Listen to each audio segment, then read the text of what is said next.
we go. Hello and welcome to Ginny's Gin Livestream. Thank you for joining us. I'm Ginny and I'm the co-founder of Ginny's Gin along with my husband Rob. I'm still smiling. And our dear friends Jeff and Amy Close. Today is June 20th, which means that summer has officially begun, start of summer. When I walked into Oliver's Market, which is our local grocery store, there were just mounds and mounds of melons as you walked in, and this wonderful fragrance. So because it's Father's Day tomorrow, I figured that I would do a melon-based cocktail because I have my melons here. I'm sure there's plenty of dads that really like a nice pair of melons. So there's plenty of them there. We've got honeydew, we've got cantaloupe, and I actually chose to do the cantaloupe today. I've been practicing with a lot of them. What you do need to do is make sure that the melon is ripe. If it's not completely ripe, then with the cocktail you'll have to add a little bit of simple syrup. So good melons equal good cocktail. All right, so let's get started here. Let's put a smile on Dad's face with this cocktail. I was experimenting yesterday and there were some leftovers, and so Rob was like, let's, can I have a cocktail? And to begin with, he said... It didn't taste boozy. He said it didn't taste boozy, but then, the stuff that was coming out of his mouth after one cocktail meant otherwise. I didn't think it tasted like it had any booze. I said, God, that's not very much booze in there. She said, yeah, I think you might be right. And then when I finished it, about 5 minutes later, I was slurring as I barbecued. I was like, I think there was some booze in there. There was like 4 ounces. Anyway, I'm going to do 3 ounces for this one, and that'll probably make 2 cocktails, in fact. Okay, so we're going to start with a nice ripe melon. How to find a ripe melon? The stem side, where it used to be attached to the plant, if you smell that, it should be sweet. You don't want it to be overripe and sort of have an off flavor, but as long as it's sweet when you smell it, and there should be some give as well at the end there. All right, so here we go. Excellent.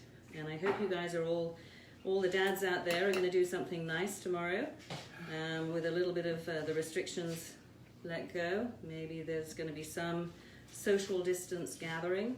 This particular cocktail you can make it up in a pitcher if you want to for a group. There you go. I'm actually going to just use the immersion blender because I'm just doing 2 cocktails. But if you had a crowd, then you could actually do it with a juicer, Rob was saying, or you could use a blender to make the whole cocktail and then put it in a pitcher. But for today, there we go. All right. I think it's about 6 ounces that this produces when you do a cup of juice. Yeah. Oh, yeah, melon exactly. Juice. So there's a cup of melon balls here, which will yield, as I say, about 6 ounces of melon juice. All right, so that's going to go in here like that, and then we're going to do the ounce. No, I'm actually going to do half a lime. So if you don't have limes at home, use a lemon. That's fine too. But the lemons haven't been that good right now. It's not, our lemons are not ripe or anything at the moment, so I'm using lime. So juice from half a lime, which is probably like half an ounce. Yeah, exactly.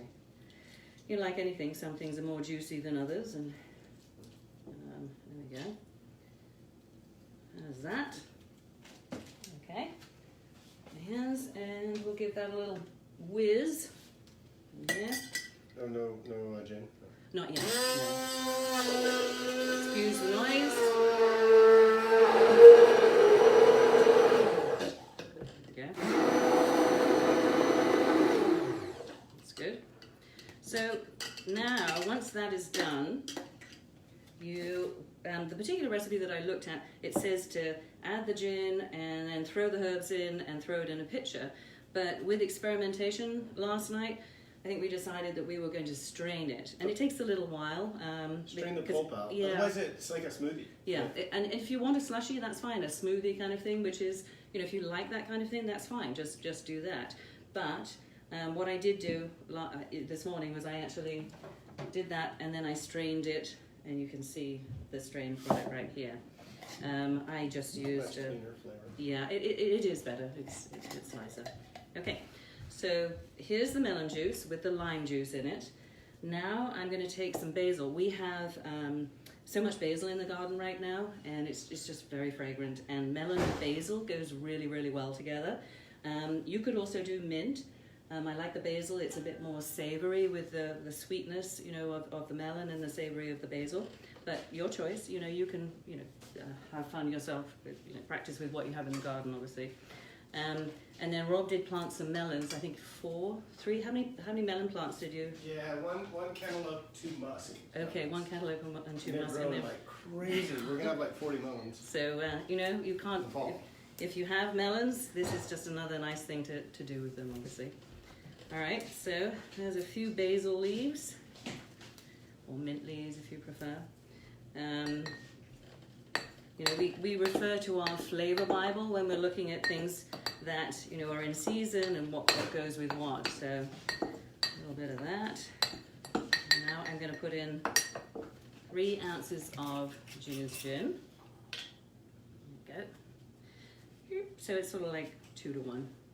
Yeah, so it's 3 ounces of melon and 1.5 ounces of gin, more or less. If it for one cocktail. For one drink, Yeah. yeah. Well, I might drink all this myself, actually. Honest. Okay, yes, there you go. Cool. And put that in here. It's one of the most interesting things that happened during this whole coronavirus period is that for some reason coronavirus being in the area gave us more immunity to alcohol. God only knows how. Imagine that. Yeah. All right, so I'm putting in some ice. I'm going to give it a little shake with some ice. There we go. Okie dokie. Love the mason jar.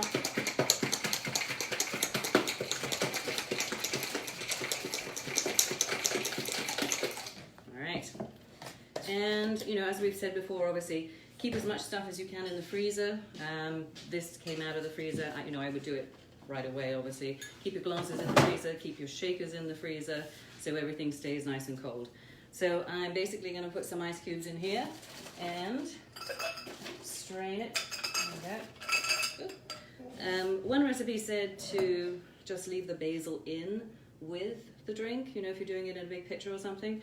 I don't like having the bits floating around personally because it gets stuck in your teeth or what have you, and it's embarrassing. Muddled it. But I already muddled it, yeah, did a little shake as well. And I'm going to pour it in. The one last night was super refreshing and clean and nice tasting. Yeah, Great for a hot day. exactly. And there's a little bit of the basil coming through. I mean, I could have put it through a strainer as well. I could double strain it, but Not that much. yeah, it's fine. Okay. Looks to me like I need a little more, huh? Oh well. All right. For the garnish, I did some little melon balls. I'll stick that in there, and you could even, yeah, you could add a little club soda if you wanted to too. That would be nice. Make it more spritzy. And then a little basil. There we go. Let's put that like that. There you go. All right. And what are we calling that? Summer in a glass, or Ginny's melons, or I like that. what do you like? Ginny's melons. Ginny's Juicy Melon Cocktail. So not many people know this, but my nickname in boarding school, was Melons, because everybody has to have a nickname in boarding school, and there were some good ones, which led to an interesting story, which I will share with you another time. But I did end up headlines in the newspaper, something to do with me showing my melons. So here's the father. So with Father's Day tomorrow, Dad is going to do some Dad-approved cocktails that are going to put a smile on Dad's face. Rob, take it away. I'll do the orange Julius first, and then bring the little slushy one after. Sounds great. With the right glass. Okay. Okay, hi everybody. So yeah, this is one of those times of year where lemons and limes, and Ginny did a good job finding some nice limes, but lemons and limes are both hard to get good ones. And the lemons, like even the ones that look good, are often kind of not great, and they're either bitter or they're kind of like brown inside, where they're starting to like not be fresh. So a couple of years ago, I kind of got onto the fact that the reason that people don't use, this is a Valencia orange, which is the right oranges to use for orange juice. Navels aren't good because they oxidize very quickly. So once it's been squeezed, if you don't drink it like immediately, it doesn't really taste very good very long. Where Valencias are the juicing orange, and they hold up really, really well to oxidation, like, you know, for several days. So anyway, so lemons and limes both have about 6% total acidity. Lemons have 4 grams or 4% of citric acid and 2%. Lemons have 6 grams or 6% of citric acid. Limes have 4 citric and 2% malic. So in order to make a really great cocktail out of oranges, and Valencia oranges are really abundant right now and fresh and super yummy, you have to add acid to them because otherwise they're only about 3% acidity, and they're just not tart enough to make a balanced cocktail. So what we do is we add, for every 100 mLs, which is about 3 ounces, 90 mLs would be 3 ounces, but it's about 3 ounces. We add 3.2 grams of citric acid and 2 grams of malic acid, and then you end up with lime strength orange juice that I've already strained and added the citric and malic acid to, and so that makes a really good drink, and it works really good with gin, not just rum. So one of the drinks that I came up with, I kind of ripped from Dave Arnold's book, but I've changed the ratios. I've added egg whites. I use gin instead of rum. I don't milk wash the gin because it would strip the botanicals. So it's kind of a drink that we got the idea from Dave Arnold's book, but this is kind of our own cocktail out of it.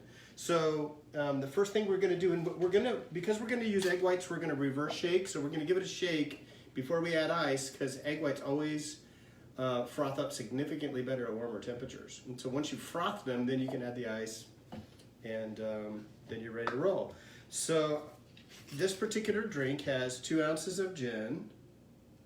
2 glasses. And I'm actually going to tell you how many ounces for one drink, but I'm making a drink and a half because I'm using a bigger glass that takes a drink and a half to make it full and make it look really cool. So 2 ounces of gin for the drink, 1 ounce of our lime strength orange juice,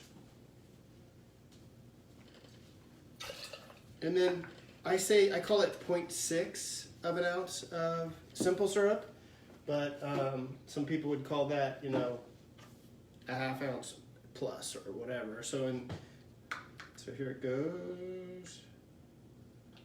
I'm gonna go right at that 3/4, and there's that.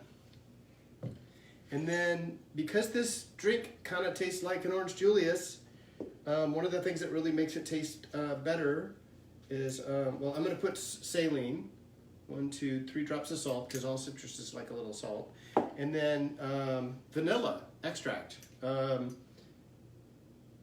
recipe was for like 1 drop per drink for the drink that was in Dave Arnold's book, and I like 2. Well, 3.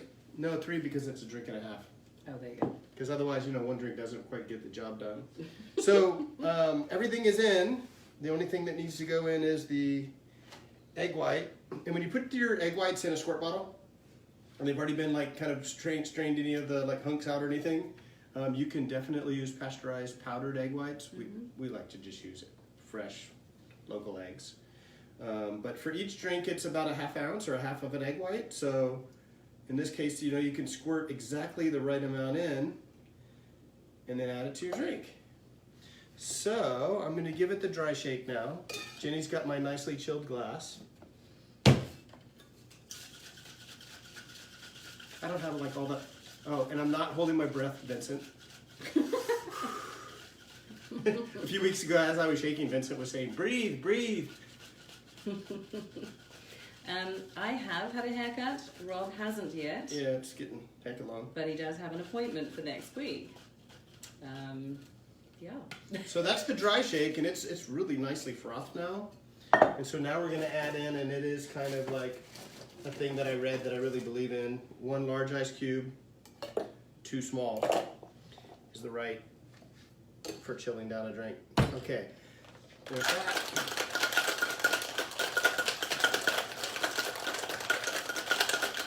You know, I like to shake this one pretty good.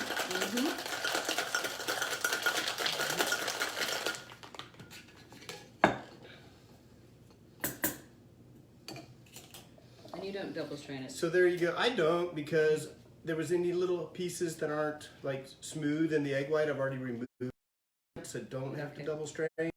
So that's kind of the idea about doing a drink and a half for this glass, because there's a perfect ratio. You know, it's a high fill. It's such a pretty color.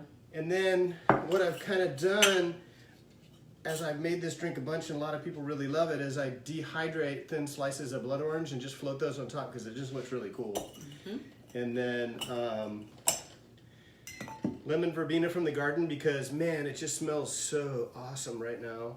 And lemon verbena grows really easily here, and it's also has that like lemongrass aroma that's just awesome on the top of a drink. And a lot of people believe that egg whites need something on top so that you don't smell the egg white, and lemon verbena does it, but also like 3 drops of orange bitters on the top of this drink. And that's the drink. I wish you guys could see what it looked like, you know, like a zoom down from the top. You know what, I can try. Because it's super cool, but then... Yep. Yep, take a look. So this is the... Can you see it? This is the Ginny's Julius. Yeah. Sweet. Nice Yep. one, Joe. Go back that way a little bit down. There you go. Okay, cool. Thank you, honey. And then in keeping with that, last week I did a blender drink, and the idea is that when you do blender drinks, you don't want to over dilute them by putting all this ice in and not being able to control the dilution ratio.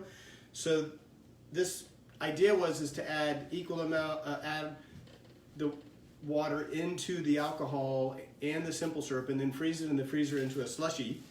And then that slushy, all you have to do is add your citrus the next day and put it in a blender, and it's great for parties. So for tomorrow, I'm gonna make this very drink, and I bagged up 4 bags, each with 8 drinks in it. So there's 32 cocktails in those 8 bags. Each bag has 16 ounces of a full bottle of booze and an equal amount of water, and each one of those has 6 ounces of sugar in it. So this is a 2-drink version. Last week I did a 4-drink version, but I don't know if you can tell, but this is absolutely slushy consistency. So for 2 drinks,